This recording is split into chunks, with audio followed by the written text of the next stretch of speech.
Bismillahirrahmanirrahim. Assalamualaikum warahmatullahi wabarakatuh. Ketemu lagi dengan Ibu ya, anak-anakku sekalian di kelas 12 MIPA Ikhwan. Ibu akan membahas tentang ukuran penyebaran setelah sebelumnya kita bahas ukuran pemusatan dari data. Nah, ukuran pemusatan kemarin kita sudah bahas ada min, ada median, ada modus. Nah, kalau ukuran penyebaran yang akan kita bahas adalah ada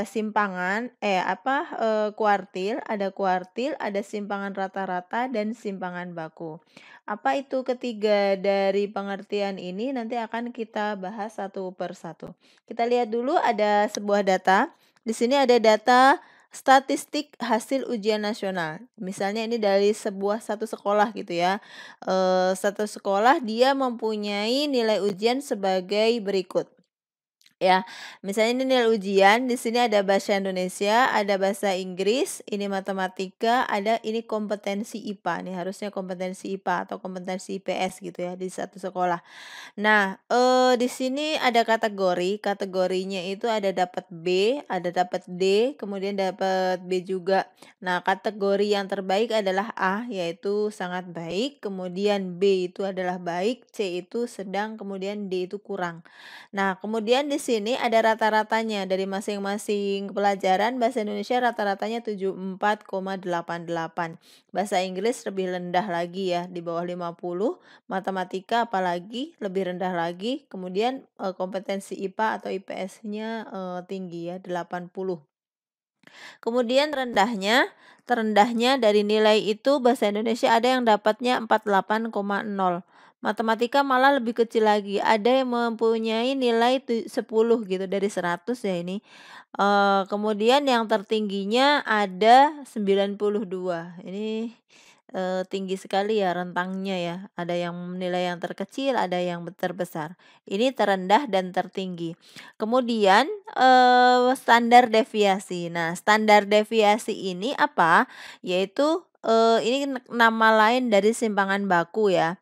Standar deviasi itu adalah memperlihatkan penyebaran dari data tersebut gitu ya. Misalkan kita sudah menghitung rata-ratanya, kemudian data tersebut jauh dari rata-rata atau dekat dari rata-rata kebanyakannya gitu. Nah, kalau semakin tinggi standar deviasinya, maka data tersebut semakin tersebar. Misalkan kayak gini, matematika. Dia mempunyai standar deviasi 12,97. Ini menunjukkan bahwa data tersebut sangat beragam gitu. Jadi ada yang nilainya terkecil yaitu 10, tapi terus besarnya adalah 92,5. Ini jomplang sekali gitu ya. Beda dengan kompetensi IPA. Dia terendahnya adalah 66,5. Data yang paling kecil anak itu mendapatkan nilai 66, tapi tertingginya 100. Ini maksimal. Meskipun ini di sini ada rentang tapi tidak terlalu jauh. Makanya standar deviasinya adalah kecil. Beda dengan matematika yang 12,97 kayak gitu ya. Jadi, sekali lagi standar deviasi itu adalah menunjukkan penyebaran dari data gitu ya, dari data tersebut kayak gitu. Nah, kemudian kita lanjutkan satu persatu dari pembahasan ukuran penyebaran dari statistik. Yang pertama kuartil. Kuartil ini adalah sebuah data gitu ya. Kuartil itu artinya seperempatan. Kalau misalnya ada data terurut, kemudian kita akan dibagi menjadi 4 bagian ya.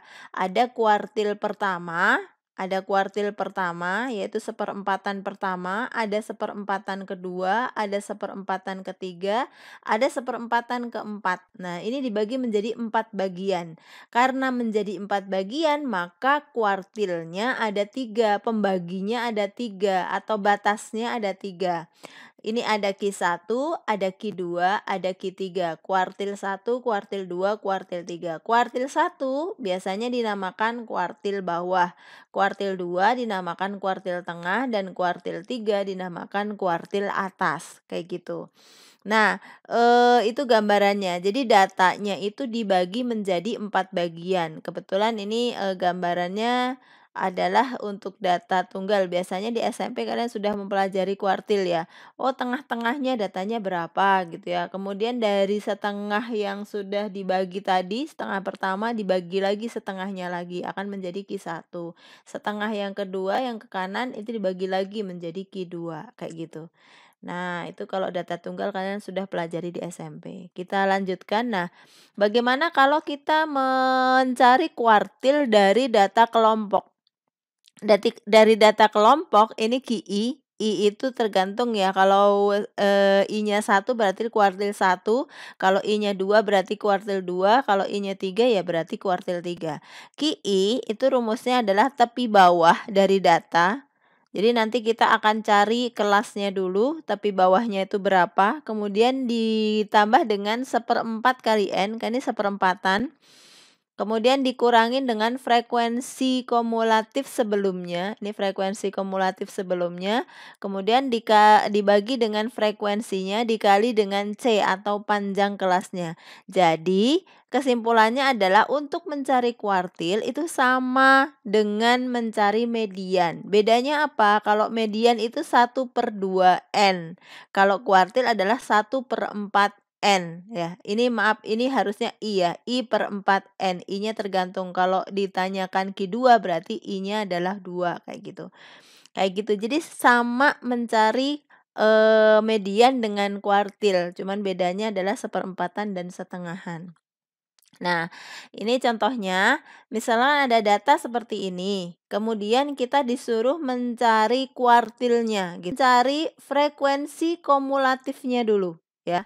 Frekuensi kumulatif untuk mencari data tersebut ada di urutan keberapa, ya. Oke, frekuensi kumulatif kemarin sudah dibahas, yaitu di sini frekuensi yang pertama adalah 3. Kemudian kalau mau mencari frekuensi yang selanjutnya, frekuensi kumulatif berarti tambahkan dengan frekuensi yang di bawahnya. Jadi hasilnya adalah 12 ditambahkan lagi. Jadi hasilnya adalah 16, tambahkan lagi jadi 26, tambahkan lagi jadi 29, dan terakhir adalah 40 ya. 40. Nah, dari data ini berarti data tersebut adalah, jumlahannya adalah 40 data gitu ya. Kemudian, langkah selanjutnya adalah, karena kita mencari kuartil, kita akan mencari letak datanya terlebih dahulu, sehingga kita akan mencari kelas data. Nah, cara mencari kelas kuartil itu menggunakan I/4N. I-nya tergantung, kalau yang ditanyakan Q2 berarti I-nya adalah 2. Kalau ditanyakan Q1 berarti I-nya 1. Nah, misalkan kita akan mencari kuartil yang kedua. Kuartil kedua berarti I-nya 2. 2/4 kali N. 2/4 kali N-nya adalah 40. Jadi hasilnya adalah 20. Nah, setelah itu kita akan cari 20 ini ada pada kelas berapa gitu ya. Karena ini digunakan untuk mencari kelas kuartil. Nah, 20 itu ada di mana? Sampai sini itu data pertama sampai data ketiga. Di sini itu ada data keempat setelahnya 3, data keempat sampai 12. Di sini adalah data ke-13 sampai 16. Nah, di sini adalah data ke-17 sampai 26. Oh, berarti yang tadi 20 itu ada pada kelas keempat gitu ya. Ada pada kelas keempat. Nah, kita sudah menemukan kelasnya. Nah, selanjutnya karena yang di sini dibutuhkan adalah tepi bawah, berarti kita cari tepi bawahnya berapa nih? Antara 35 sama 36, berarti 35,5 gitu ya. Kemudian yang dibutuhkan lagi N, 1/4 kali N, berarti N-nya adalah 40. Kemudian frekuensi kumulatif sebelumnya berapa? Di sini frekuensi kumulatifnya kelas tersebut 26, sebelumnya adalah 16. Kemudian frekuensinya dia berapa? Frekuensinya adalah 10. Lalu kita masukkan ke rumus dari kuartil kedua. Yaitu tepi bawah, tadi tepi bawahnya adalah 35,5 ditambah setengah N, setengah itu sebenarnya ada di sini ya, 2/4 N, karena yang akan kita cari adalah Q2. Jadi 2/4 N atau setengah N dikurangin dengan frekuensi kumulatif sebelumnya. Berarti di sini 16, kemudian dibagi dengan banyaknya frekuensi, yaitu 10 gitu ya. Dikalikan dengan panjang kelas. Panjang kelasnya adalah 21 sampai 25, ada 5 angka. 21, 22, 23, 24, 25. Semua kelas sama ya panjang kelasnya. Di sini juga sama 5, di sini juga 5.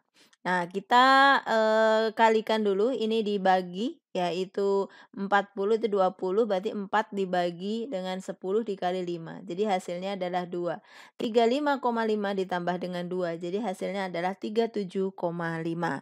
Itu kita mencari kuartil yang kedua. Nah, bagaimana kalau kita mencari kuartil yang pertama dan kuartil ketiga gitu. Karena di sini kuartil ada 3 ya, terserah nanti yang dari soal yang ditemui yang mana gitu. Nah, kuartil ke-1 berarti I-nya adalah 1, 1/4 N, berarti 1/4 kali 40, berarti adalah 10. Nah, 10 ada di mana kelasnya? Berarti ada di sini ya, 10 karena di sini sampai 3, berarti 4 sampai 12 ada di sini, berarti ada di kelas kedua. Oh, kuartil pertama itu ada pada kelas 26 sampai 30. Dimasukkan ke rumus kuartilnya, yaitu Q1 adalah di sini berarti tepi bawahnya 25,5 dikali dengan 1/4 kali 40 dikurangin dengan frekuensi kumulatif sebelumnya adalah 3 dibagi dengan frekuensi kumulatifnya dia adalah 9 dikali dengan 5. Jadi hasilnya 29,39. Begitu juga ketika kalian mencari kuartil ketiga, ya caranya sama. Kemudian dilanjutkan dengan simpangan rata-rata. Baik, simpangan rata-rata itu adalah kita mencari rata-ratanya terlebih dahulu, kemudian kita cari datanya itu jauh atau dekat dengan rata-rata, nyimpangnya berapa. Nah, itulah simpangan rata-rata. Kalau misalnya jauh simpangannya, nah berarti ukurannya juga berbeda dengan ketika data-datanya dekat dengan simpangan rata-rata. Nah, ini rumusnya simpangan rata-rata yaitu FI di sini F-nya dikalikan dengan titik tengah dari data tersebut dikurangi dengan rata-ratanya. Karena nyimpang berarti kita cari selisih antara datanya dengan rata-ratanya. Selisih ini dikalikan dengan frekuensi kemudian dijumlahkan. Setelah dijumlahkan dibagi dengan banyaknya frekuensi. Nah, kemudian kalau misalnya kita lihat ada soal di sini kita diminta untuk mencari simpangan rata-rata. Nah, langkah-langkahnya karena kita harus tahu rata-ratanya terlebih dahulu, maka kita cari titik tengah seperti langkah-langkah mencari rata-rata yang sudah dibahas sebelumnya. Oke, titik tengahnya untuk yang pertama ini antara 21 sampai 25 itu titik tengahnya adalah 23. Kemudian yang kedua adalah 28 ya kan, 26, 27, 28, 29, 30. Tengah-tengahnya adalah 28. Di sini 33. Yang keempat adalah 38, 43, 48 gitu ya. Ini kemudian untuk mencari rata-rata dikalikan dengan frekuensinya. Ya, baik. Ada 2 dikali 23. Berarti hasilnya adalah 46. Kemudian dikalikan lagi 224. 9 kali 33 297. 6 kali 38 228. 3 kali 43 129. 2 kali 48 96. Setelah itu kalau mau mencari rata-rata berarti dijumlahkan. Nah, dijumlahkan. Nah, hasil dari jumlahan FI/XI ini dibagi dengan sigma F atau jumlahan dari F itu akan menghasilkan rata-rata data tersebut. Baik, kita sudah ketemu rata-ratanya adalah 34. Nah, kita akan mencari simpangan dari rata-rata, yaitu datanya itu dengan rata-rata, ini maaf ya rata-rata harusnya X bar. Rata-rata itu selisihnya berapa? Di sini kan 23 nih.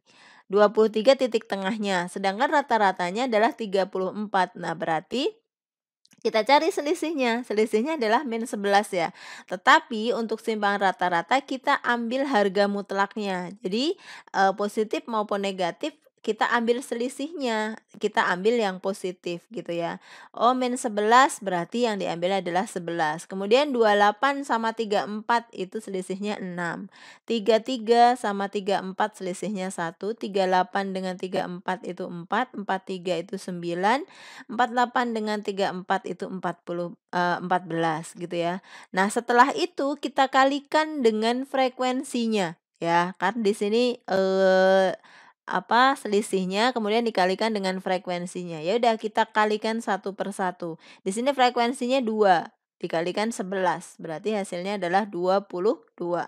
Dilanjut 6 kali 8 jadi 48, 9 kali 1 9, 6 kali 4 24, kemudian itu 27, ini adalah 28. Nah, setelah itu dijumlahkan karena di sini sigma. Berarti kita jumlahkan, jumlahnya hasilnya adalah 158. Nah, simpangan rata-rata adalah ini semua dijumlahkan dibagi dengan banyaknya F. Banyaknya F adalah 30. Jadi simpangannya adalah 158 dibagi dengan 30 gitu ya. Jadi hasilnya adalah 5,27. Ini adalah simpangan rata-rata. Baik, kita lanjutkan yang selanjutnya adalah standar deviasi. Nah, standar deviasi atau simpangan baku. Yang tadi kita sudah bahas bahwa simpangan baku ini menunjukkan keragaman dari data tersebut gitu ya. Ada yang kecil, ada yang besar atau hampir rata. Data tersebut itu ditunjukkan dengan standar deviasi. Nah, untuk mencari standar deviasi itu yang langkah pertama yang kita cari adalah ragam. Nah, ini harusnya ragam ya. Ragam itu lambangnya S kecil gitu. Bukan SR, tapi ini simpangan rata-rata. Nah, apa bedanya ragam dengan simpangan rata-rata? Kalau simpangan rata-rata tadi adalah harga mutlak dari titik tengah terhadap rata-ratanya. Harga mutlaknya itu selisihnya berapa. Tetapi kalau ragam untuk mencari standar deviasi ini dari selisihnya tadi dikuadratkan gitu ya, dikuadratkan kemudian dikali dengan frekuensinya, kemudian hasil perkaliannya tadi dijumlahkan dibagi dengan banyaknya frekuensi. Nah, ini ketemu ragam, sedangkan untuk mencari standar deviasi itu sendiri adalah akar dari ragam. Jadi langkah untuk mencari standar deviasi ya kita mencari ragam dulu, setelah itu untuk mencari SD tinggal diakarkan aja gitu ya, tinggal dicari akarnya. Baik, ini ada data. Data di sini kita akan mencari standar deviasi. Langkah pertama karena kita membutuhkan rata-rata seperti yang tadi, yaitu kita cari XI-nya dulu ya. Tadi sudah XI-nya masing-masing kelas ya. Ada 21 sampai 25 itu XI-nya adalah 3 titik tengahnya ya. Nah, setelah kali titik tengah maka kita cari frekuensi dikalikan dengan frekuensinya dari masing-masing data tersebut. Nah, dikalikan 2 kali 2 3, 4 6, 8 kali itu dari 2 2 4, 9 kali 3 3, kemudian 2 2 8 gitu ya, sampai terakhir gitu ya.